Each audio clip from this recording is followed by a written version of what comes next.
Vinta Sandugo is a very dark, beautiful red ink that also has a bit of a gold sheen to it. Now, this gold sheen is really unnoticeable in the swatch, but really does come out well in the writing sample. Very nice in what's going on, and it does suffer a little bit, not as bad as some other sheens, but a little bit from that smudge factor a bit after you have written. But it's there, so it's worth noticing.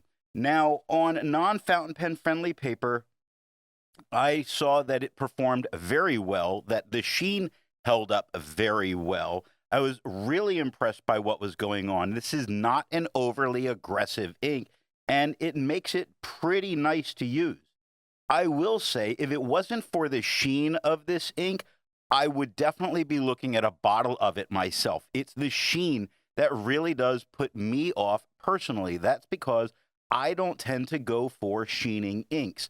But that doesn't mean that it's bad at all. Again, the sheen was not overly smudgy when given time to dry. Give it about 24 hours. But and I'm going to rephrase that sheen more as a kind of greenish gold sheen over the red. It's really something great to look at. The pen for today is a Kaweco Sport. And now that we know my opinion on this ink, let's see how we got there by looking at the first writing sample done on Clairfontaine. Looking at this Clairfontaine, we get a very, very dark, almost blood red, dark red, beautiful on the page.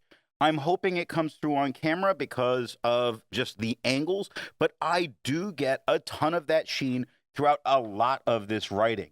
I can't say that it shades very much. It doesn't seem to really be doing much of that, which is okay. I like my reds to be fairly flat as no shading. This is doing it really well. In the areas that it does look like it's having some shading going on, the proof is there of the sheen. When we look at proof on the second line, you see that the downstroke of the P and the F both look a little bit darker, which is really more a response from that sheen aspect of it. The sheen shows up in a scattered way, like when you look at scattered also on the second line.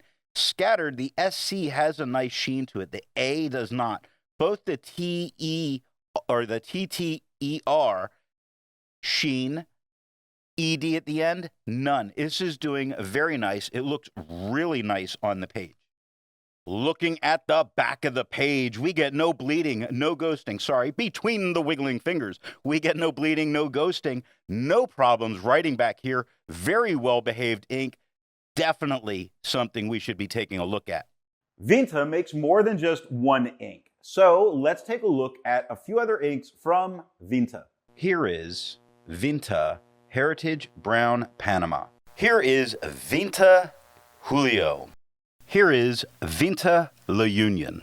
Here is Vinta Mulberry Ubi. The second writing sample is done in a Portage Reporter notebook.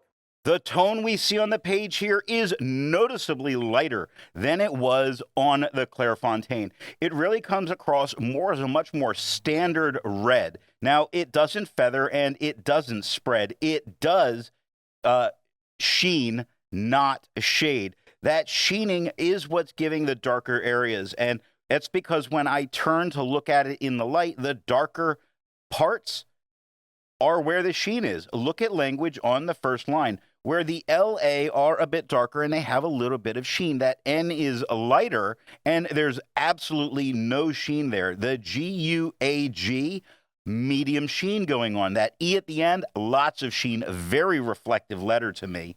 Looking fantastic. Looking at the back of the page, beautiful with no bleeding, no ghosting, easily continuing our writing back here. I was a little worried that Vinta inks were going to be very aggressive based on how things went the last few days.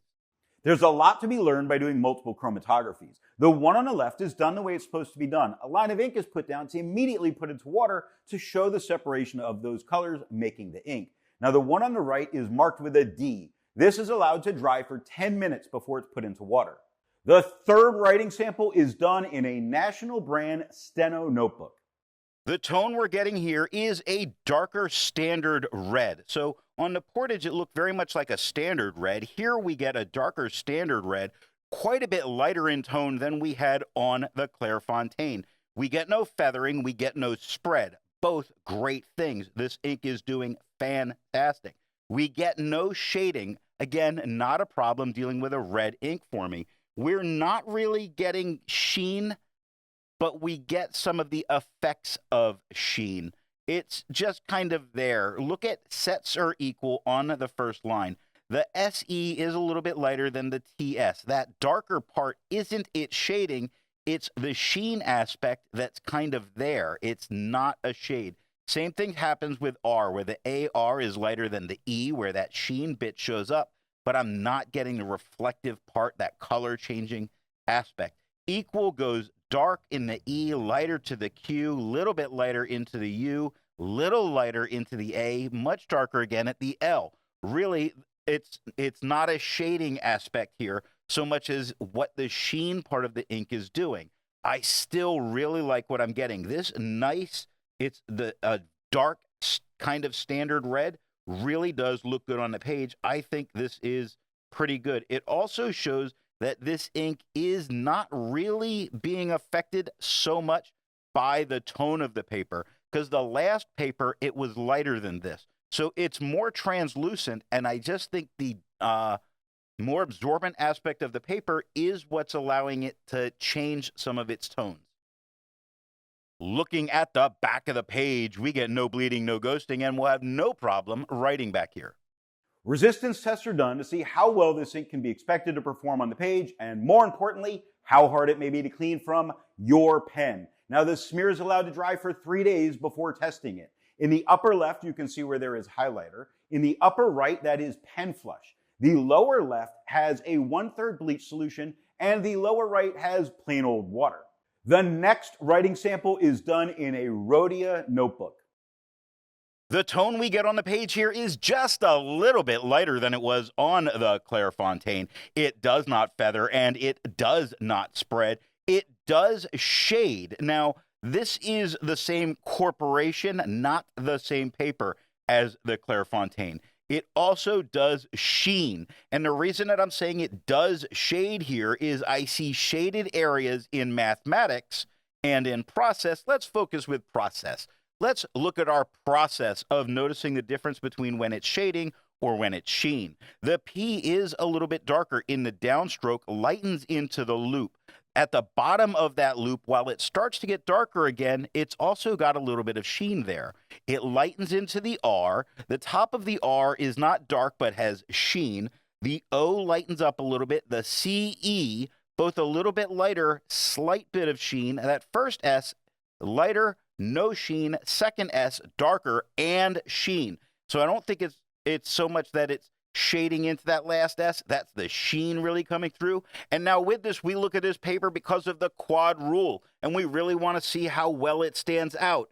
It stands out incredibly well. It's not something that's going to be distracting. It really does get to go into the background.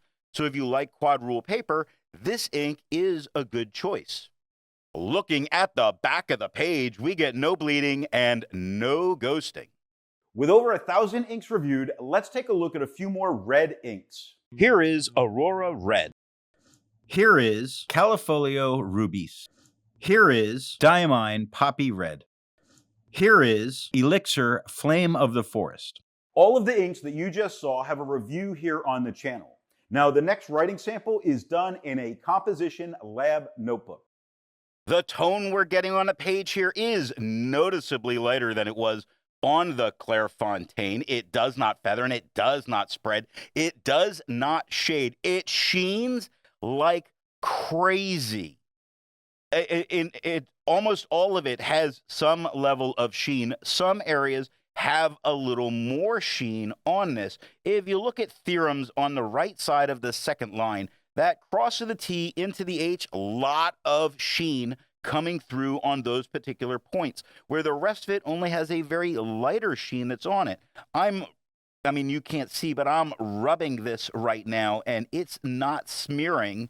I'm hoping that editing me is going to remember to show you this. It's not smearing. It is really doing well with this paper. The smear factor for the sheen is a nothing. This is great. Looking at the back of the page, no bleeding, no ghosting. Every student's going to be happy they can continue their notes back here.